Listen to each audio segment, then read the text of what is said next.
Hello, family, friends, and fans. I'm Fletcher Rhoden, and this is Under the Wolf Moon, track by track. Yes, I'm going through my new a cappella record, track by track. It's called Under the Wolf Moon. So now it all begins to make sense, right? We're nearing the end of this analysis. We're deep into side two, approaching the end of the side. This song is called The New Amsterdam. Now, like with all of these little webisodes that discuss my songs track by track, there's a link below to the track. It's a free YouTube video. You can just watch it for free, and you can check out the whole album for free on YouTube if you like before you download it from Spotify or iTunes or Rhapsody or wherever you like to download your favorite music. You can download mine. All right, so this song, "The New Amsterdam." All right, I was I was looking for songs to finish this record. I didn't plan on making a record, but then suddenly I had a bunch of a cappella tunes, and I considered myself sort of obliged to do it, and I was having fun with it anyway. And then it spun off into a Christmas record, which is out also now, but I'll discuss next month on another track by track mini-series installment. I don't know what to call it.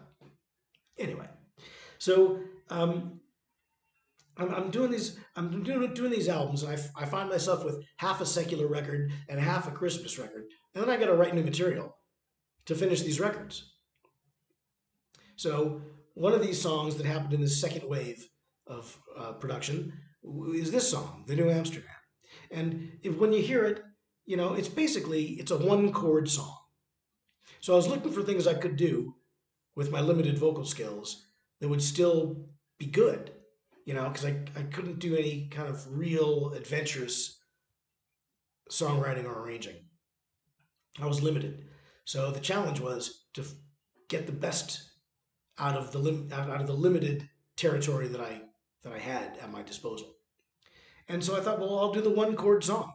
Dylan is the master of the one chord song. I saw Springsteen try it, and he couldn't make it work. At least I didn't think he could. But Dylan does it great. There's a song called "Tin Angel" on his album The Tempest, and it's great. Great song, "Tin Angel." So I decided, all right, I'll do that. Now this song is nothing like "Tin Angel." It's not nearly as good. It's a slow groove. I was looking for something slow because the album has so many peppy tunes on it. Anyway, I thought a nice slow one chord song would be great. The New Amsterdam. Actually, before I go on to the lyrics, musically though, you'll notice that it's not just one chord because I modulate. I like to modulate, like Barry Manilow used to do. Move from one key into another key. And since you only got one chord, it's pretty easy. You just modulate up and then modulate again, so that if the song is 4 minutes, you're not just hearing one chord for 4 minutes. It moves forward because that would get stagnant. But modulating moved it forward, which modulation tends to do, and it just I liked it. It's more of a field song. It's more of a groove song. It's not it's deliberately primitive, musically speaking. That's the dictum of the one chord song. It's only got one chord, so you're not going to be doing any grand audio journeys, no great musical explorations with one song, with one chord rather.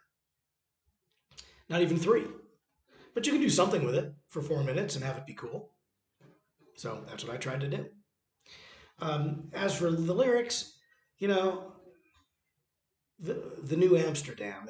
It's as I mentioned before that this record was written in and around the time of the 2024 elections, U.S. presidential elections, and so a lot of these songs sort of have a forward-looking manner, but they're not looking forward to it so much. It's I describe it as sort of a gloom and doom lyrical perspective, and maybe that's a bit harsh because the song "What If Even If" is that's an optimistic song. True, it's got lines like, you may lose your house, you may lose your life, but it still ends on the up. New Amsterdam doesn't really. And as for the lyrics, they're a bit, it's really what it is it's a bunch of phrases.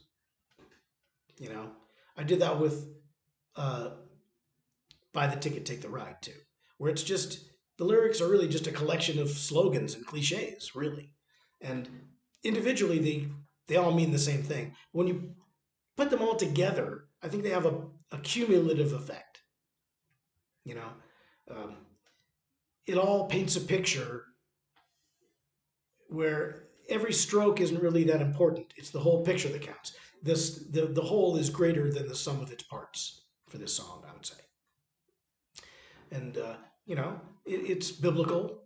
It references the Bible a few times because it's got that Book of Revelations, you know, end times kind of a feel to it, and that suits the mood of the music, which is a slow grind, almost a prison type chant. It's almost something you'd hear people on a chain gang singing, which worked for the a cappella style, and and it just works all in all fairly well. It's not like a hit single. You'd never, you know, it's not like Wilden or Love Is Just a Four Letter Word, where these songs could be singles. In fact, there's a video for Wilden, and you can see it on YouTube right now. But this song is not one of those. This is one of those mood pieces. You know, it's not a hit, but it is good. A lot of people don't like hits, and you know, some people just like album tracks and things like that. And this is sort of an album track. So check it out, won't you? There's a link below this video. It takes you right to the song. You can hear it for free, and then check out the whole album for free. And it'll really gear you up toward wanting to download it, I'm sure, from iTunes or Rhapsody or Spotify or wherever you like to download your favorite music. You can download this guy's music. Okay, that's pretty much it. The New Amsterdam. Tomorrow is the last song on the record, and so it'll be the last webisode of this little mini series, Under the Wolf Moon, track by track. But you can check out my other track by track mini series, such as the one for City of Eternal Spring, which is now posted as a rerun on this very YouTube channel, on this very playlist. Or you can wait until next month to see the next one, Under the Christmas Moon, track by track. So that'll be next month. If you're watching this in a rerun and you're in 2026 or later, then they're all available to you. And there'll be more coming because I got a lot of music. There's one on the on my greatest hits collection, best of 2005 to 2010, the Five and Dime, that's called. I've done several of them so far. I just upload them and schedule them, you know. So, all right, folks. Thanks for listening. Tune in tomorrow for the last installment of this little mini series. And until then, bye, Mary.